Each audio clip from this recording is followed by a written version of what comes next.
It's 105.5 WDHA here on the Jersey Magazine. I'm Jim Monaghan. It is National Women's History Month, and there's a saying that behind every strong man, there is a strong woman. I have no idea if you would call me a strong man or not, but I do know that I have three very strong women who are in my life on a regular basis, and that would be my wife, Lauren, and my daughters, Courtney and Riane, and I want to welcome all three of you to the Jersey Magazine this morning. Good morning. Good morning. Morning. Hi.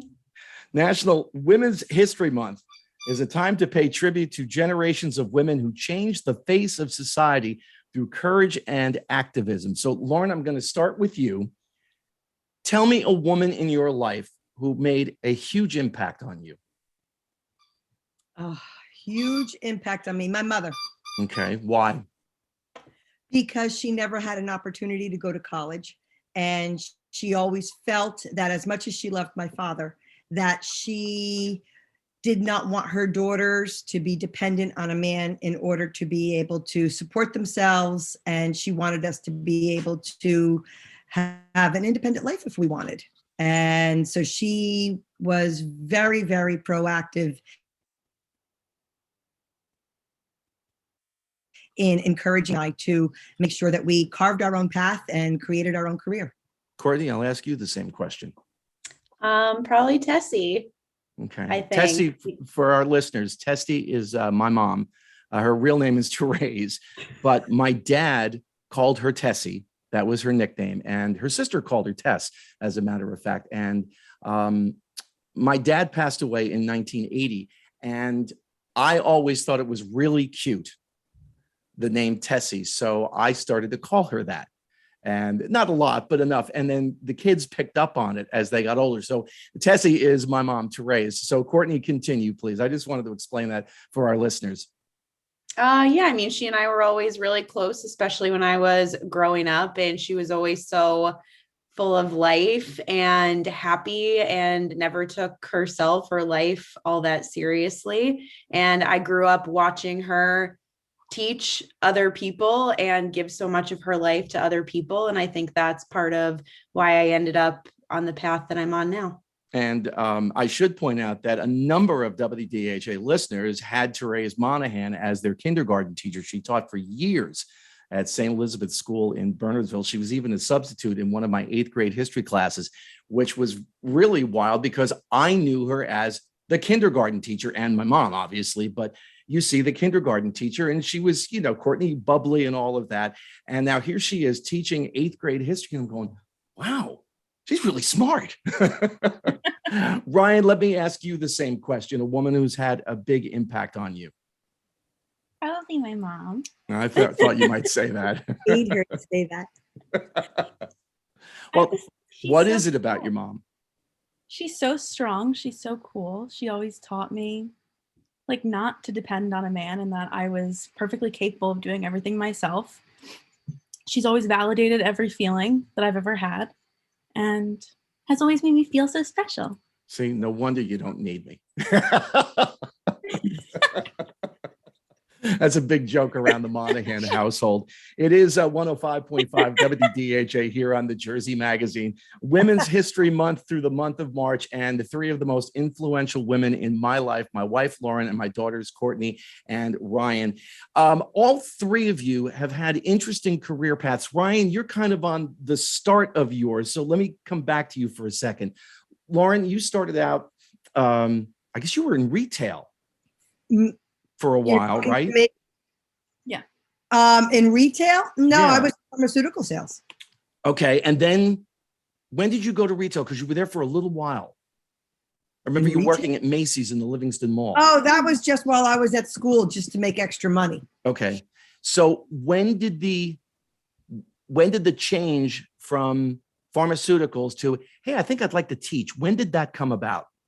I would say after doing pharmaceutical sales for a couple of years, I enjoyed it. It was fun. We had, the company car, and we did do a lot of traveling for work.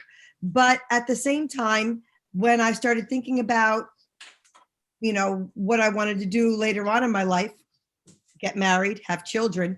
I did not want to be traveling while I had small children at home. So I started to think, in all honesty, of what kind of career could I have that would give me as close to the same type of hours that my children would have, and the same type of breaks and things like that. And the first thing that came to mind, of course, was teaching. So I started investigating it. I had a bachelor's degree in business, but then my university that I went to was offering a master's program in education designed for people who had business undergraduate degrees. So I researched it and contacted some people and started in with the program, and then discovered, as I was doing my student teaching and all of my practicums, that I actually really just enjoyed being a teacher and being with the children. So it became more than just a job that matched what my future children's schedule would be. And it became something that I wanted to make my career because it meant more to me then.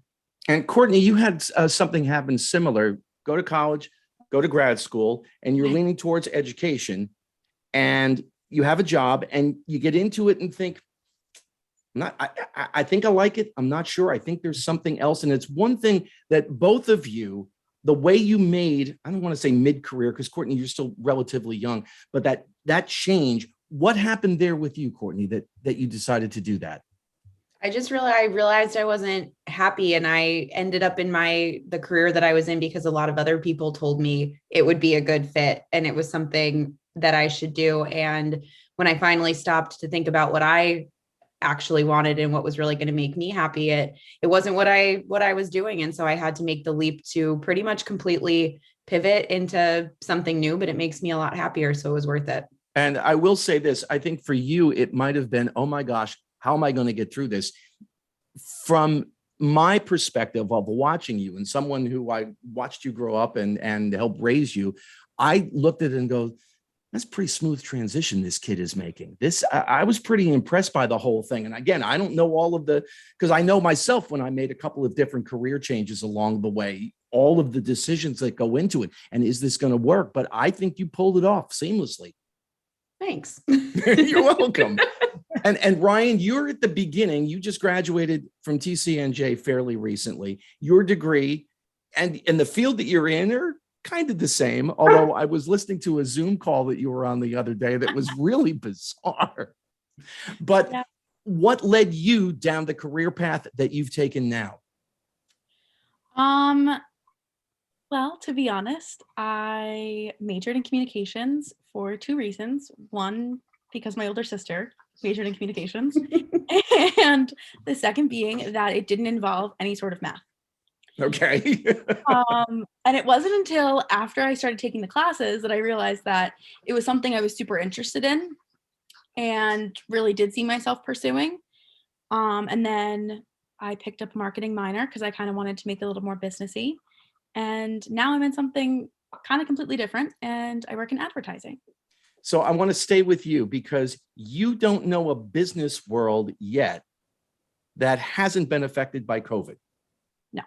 Right. So what are your thoughts about, like, you're starting this career and you're basically starting from scratch. What are your thoughts about starting a career in COVID? Do you like being, because you're working pretty much 100% remote. What are your thoughts on that? I feel like I am pretty unique in this, but I kind of love it. I love working from home. I don't mind the fact that my office is my bedroom, and I like it. I felt that it was a pretty smooth transition, and maybe I'd feel differently if I wasn't basically like starting my career during COVID, but I haven't say I've minded it. I must say you have very comfortable pillows. You really do in your room. I go in, I'll come home from the morning jolt and I'll knock on Ryan's door because I don't know if she's in a meeting or not or what have you. And I'll look in and I'm looking, well, you look really comfortable. Courtney, you had, you make the career switch and you're doing personal training and yoga and things of that nature. We should really have explained that. How did COVID affect what you do? It definitely affected what I did. I work in yoga and group fitness, and everything shut down. I was home for an entire year, and had to really think about what I wanted my career to look like. And I'm still doing those things. I'm back in a studio now. I'm a lead instructor for a major yoga studio, and I teach group fitness. And I actually ended up going back to school again, getting certified as a health coach, and starting to start my own business, because COVID really changed the entire landscape of the fitness industry. You know, you mentioned the company that you had mentioned the company, but I know which company you work for, and I haven't told you this yet. There's a set of shops that are being built up the street from WDHA, and one of them is going to be your company's. Oh, nice. Yeah. So, hey, you can transfer down here. Lauren, I watched what happened as you transferred from classroom and what you thought it was going to be, 2 weeks into full-time remote. What was that like for you?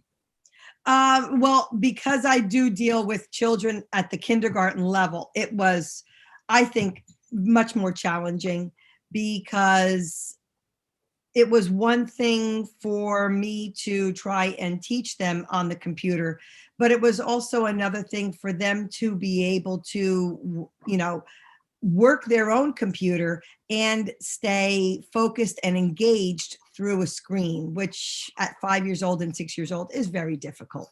I must say, one of the times I came home when you were working remote and I'm watching one of the kids do a cartwheel in the background was one of the more entertaining things.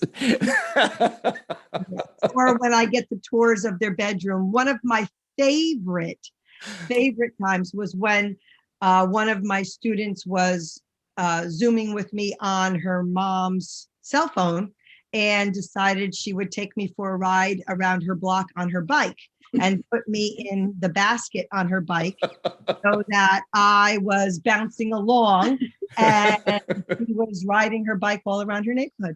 And one of the cooler things that happened was near the end of the school year, when your entire class organized a little motorcade past our house. That was just absolutely wonderful. And, because we don't always see the impact that a teacher has on a kid, and especially in COVID when, everybody's remote and it's so different. I mean, teachers, and we have this program called Teachers Who Rock that we do every spring. And you guys and men and women basically changed your industry overnight. It was amazing to watch what happened. Yep, overnight. And it was, and we literally had no warning. We were given a day's warning, 2 days warning to pack up everything that our kids would possibly need for 2 weeks and send it home. And then we were told, get on and teach from home. It's Jim Monaghan with you. It's the Jersey Magazine here at 105.5 WDHA. It is Women's History Month in March, and I've been talking to three of the strongest women I know, and I'm blessed to have all three of them in my life. My wife, Lauren, and as I refer to them on the air, daughter number one and daughter number two, and that's only because one was born before the other. Daughter number one is Courtney, and daughter number two is Riane, and they've been kind enough to come on this morning with us here at 105.5 WDHA. Put you on the spot.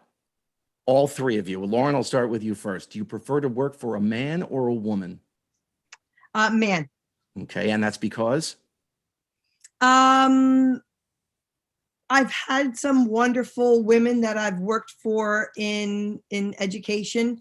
But I think, I don't know, honestly. I just think that I don't think it's a competition. There's just more give and take, I think, with working for a man than working for a woman. Courtney, you have your own business right now, but you have worked out in the real world, so to speak. Your preference? Yeah, I was going to say myself. Nothing wrong with that. I like working for myself too. But I have to say, with the exception of a few months of my career, my supervisors, my bosses, they've always been women, and I've worked for some really strong amazing, smart, capable women who have really shown me, I think, what's possible as a leader in the workplace, and have given me a lot of confidence to be even able to go out and start my own thing and think of myself as a business owner and a business leader. So gotta say women.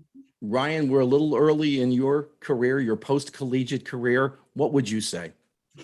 I mean, even in my part-time jobs, I've only ever worked for women. I've never worked for a man.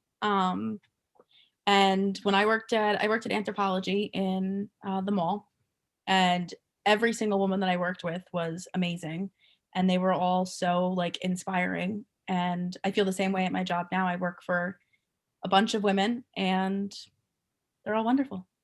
Yeah, if you were to ask me that question, because I've worked for male and female program directors, and in my side hack doing baseball, I've also worked for men and women. And really, I mean, I'll put Terry Carr up with any program director that I've ever had. She's a remarkable program director, and she's actually going to be a guest on a future episode of Jersey Magazine during the month of March as we talk about women and what they've done and how they continue to be strong for all of us here. I mentioned Teachers Who Rock. And Lauren, this is a bit of a surprise for you. Unfortunately, because you're married to me, you are not eligible. All right. Thanks a lot. I'm sorry. There's nothing I can do about it. But you were nominated. I was. You were nominated. When? Well, a couple weeks ago. Oh, really? I'm going to read this to you. Oh, God. I've had the pleasure, and the reason I'm doing this for a couple of reasons. One, teachers have such an impact on us, and I think they are as misunderstood as anyone on the planet. And you don't have to say this. I will say this on behalf of teachers because I'm the son of one and I'm married to one. My sister-in-law is a teacher. There is so much more that goes into it than just showing up at the beginning of the class and leaving at the end of the classroom day. There's so much more. Well, teachers have the summers off. Really? My wife hasn't had summers off. Ever. You know, my mom worked over summers. You know, there was always something going on. So that's a huge misconception. And I'm so thrilled that WDHA has done this Teachers Who Rock. Our son struggled. Matt's not here at the moment, but our son struggled in math. And he was really helped out by one of the teachers at the junior school, big time. He had an F at one point and got it up to an A through the help of this woman. And when she was asked about it, she said, I was just doing my job. And like, well, that's one heck of a job you did there, because it was amazing to watch. But at any rate, I did want to read this to you. I've had the pleasure of working with Lauren as a co-teacher for over 25 years. Her dedication, passion for teaching, and love for her students is just as impressive today as it was on her first day. Lauren strives to make learning fun and reach every student regardless of their learning style. Her caring and bubbly personality, I call her terminally perky, make every child feel special and loved. Not only have I seen this as a coworker, but I was fortunate enough to have her teach my own child. To this day, at 29 years old, he still looks back fondly on his kindergarten experience and considers Mrs. Monaghan his favorite teacher. I'm sure he shares the same sentiment with many of her former students that Lauren Monaghan is a teacher who makes a lasting impression. Lauren goes above and beyond to make learning hands-on and exciting. She's incorporated many unique experiences into her classroom lessons that the children remember forever. And Riane and Courtney, I know you'll remember this. One such activity is the hatching of duck eggs. One lucky duck was allowed to stay in the class for an extended period of time as a class mascot. Children looked forward to being able to take the duck home for a weekend visit. And early on, we had a bunch of ducklings here in the house running around. It was hilarious. This is just one example of the many unique experiences provided in her classroom. Lauren has served on many school and district committees. She is viewed as a teacher leader among staff and administrators. Pam Zerlo.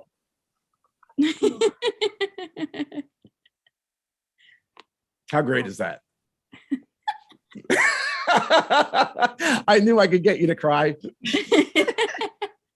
But that's the type of impact that teachers make. And they do this on a daily basis. And Riane, you may end up teaching in some way, shape, or form. Courtney, you're doing it, through your yoga and fitness and what have you. You're already doing it. So it may not be in an academic setting, but you're doing that and you're having an impact on people. And it's one of the reasons why I wanted to have the three of you on today, because, there is the strength that I see from you, all three of you on a daily basis, is so inspiring to me that I can't even begin to put it into words sometimes.